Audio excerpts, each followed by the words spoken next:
Bienvenue sur Looking For. Aujourd'hui, je vous emmène à Hong Kong, sur les traces d'une véritable légende urbaine, la cité des ténèbres de Kowloon, qui fut le quartier le plus densément peuplé de la planète. Et surtout, restez bien jusqu'à la fin de cette vidéo, car je vous ferai deviner le thème du prochain sujet. Doté d'une des skylines les plus impressionnantes de la planète, Hong Kong est aujourd'hui un des centres financiers et logistiques majeurs de l'économie mondiale. Ancienne colonie britannique, rétrocédée par le Royaume-Uni à la Chine en 1997, la ville se situe sur la côte sud de la Chine, à l'extrémité du delta de la rivière des Perles, qui comprend également les mégapoles de Shenzhen, Canton et Macao. Avec plus de 65 millions d'habitants, cette zone constitue la plus grande région urbaine du monde. Reconnue pour la qualité de ses entreprises, de ses infrastructures et son niveau de vie très élevé, Hong Kong abrite aujourd'hui 7 millions d'habitants sur un territoire réduit de seulement 1104 km². Mais peu de gens savent que cette densité de population exceptionnelle a atteint un record jamais égalé de 1,9 million d'habitants au kilomètre carré dans la citadelle de Kowloon, également appelée la Cité des Ténèbres par ses habitants. La citadelle construite durant le Moyen-Âge pour abriter les soldats impériaux chinois devient au XIXe siècle un enjeu de la guerre de l'opium opposant la Chine au Royaume-Uni. En 1898, les deux pays signent un accord, faisant d'Hong Kong un territoire britannique, mais la citadelle demeure la seule partie de la ville que le gouvernement chinois refusera de céder. Après la Seconde Guerre mondiale, de nombreux réfugiés s'y installent, construisent des maisons, et la population y atteint 5000 personnes. À partir de la prise de pouvoir de Mao en 1949, le gouvernement de Hong Kong décide de ne plus intervenir dans la cité de Kowloon car cet espace devient incontrôlable. Conséquence immédiate de cette décision politique, plus de taxes ni de contrôle de police et plus aucune gestion de l'eau, des déchets ou de la construction. Les triades chinoises prennent alors le contrôle du trafic de drogue et de la prostitution et les loyers extrêmement faibles continuent d'attirer les familles pauvres de Hong Kong. Le nombre d'habitants ne cesse d'augmenter, pour atteindre en 1987 le chiffre ahurissant de 50 000 personnes réparties sur à peine 3 hectares, soit une surface équivalente à 4 terrains de football, ce qui nous donne une densité de population astronomique de 1,9 million d'habitants au kilomètre carré. Mais l'anarchie de la citadelle devint rapidement un problème d'image pour les autorités, car à côté de cela, la ville de Hong Kong commence à s'enrichir et se moderniser de plus en plus. En 1987, les autorités décident de démolir la cité et d'évacuer ses habitants. Un processus qui débutera en 1991 pour finir un an plus tard. Le gouvernement aura finalement dépensé près de 3 milliards de dollars hongkongais pour reloger et obtenir des compensations financières aux habitants et commerçants de Kowloon. Après la démolition du site en 1993, les autorités de la ville décident d'y construire un parc. On y retrouve d'ailleurs une maquette de Kowloon à l'image de ce qu'elle était juste avant qu'elle ne soit démolie.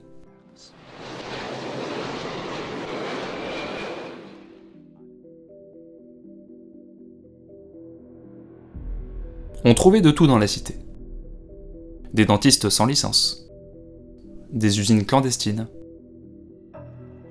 des restaurants de viande de chien, des stupéfiants ou encore des criminels en cavale. En 1957, le célèbre écrivain français Joseph Kessel interviewe un haut fonctionnaire de police qui déclare « Jamais les Anglais n'entrent dans Kowloon City. Au moment où je m'occupais de cette zone, si un meurtrier professionnel s'y réfugiait, il me fallait payer d'autres criminels qui le pourchassaient jusqu'aux limites de Kowloon, où mes hommes l'arrêtaient. » Du fait de l'absence de police, les triades chinoises, comme la 14K ou la triade Sun Yee-on, ont installé des salons pour consommer de l'opium et de l'héroïne, mais aussi des maisons closes et des casinos. Mais en parallèle de cette criminalité, la cité de Kowloon était aussi connue pour son mode de vie unique et ses habitants passaient maîtres dans l'art de la débrouille.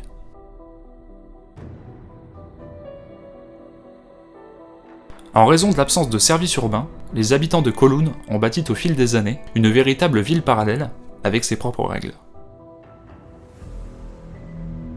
Les immeubles en béton pouvaient atteindre 14 étages et étaient reliés entre eux par des passerelles et des ruelles extrêmement sombres. Par conséquent, les habitants ne pouvaient voir la lumière du jour qu'en montant sur les toits. Pour se protéger des fuites des milliers de tuyaux installés, les habitants de la cité se déplaçaient pratiquement toujours avec des parapluies.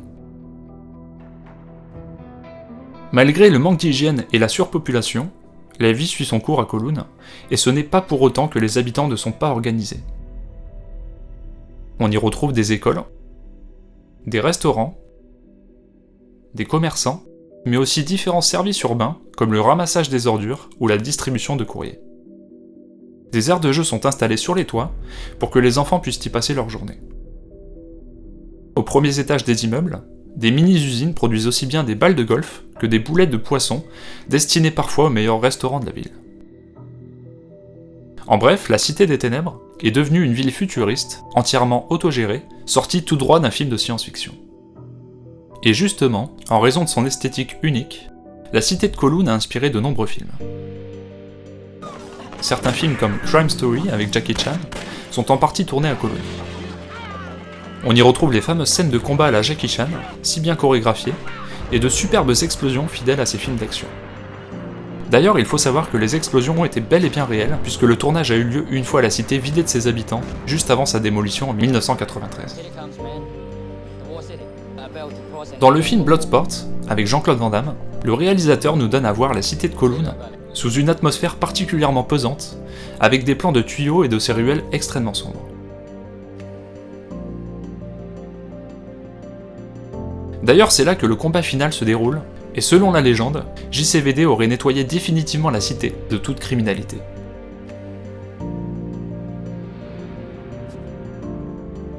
Enfin, le japonais Ichiro Yoshida, qui avait logé dans un appartement de Kowloon City lorsqu'il était étudiant, a depuis ouvert une salle d'arcade à Tokyo, recréant avec soin les allées de la cité dans les moindres détails. Et ce, même jusqu'aux tags sur les murs, grâce aux photos qu'il avait prises à l'époque. Malgré la criminalité qui régnait entre ces murs, les anciens habitants de la cité de Kowloon témoignent d'une forme de liberté unique qu'ils n'ont sans doute jamais retrouvée depuis leur évacuation. Certes, Kowloon City fut entièrement démolie, mais elle n'a jamais cessé de faire parler d'elle et inspire toujours autant les œuvres de fiction. Aujourd'hui, le tracé du parc de la Citadelle est calqué sur celui de l'ancienne cité de Kowloon et témoigne encore aujourd'hui de l'existence de cette cité des ténèbres hors du temps.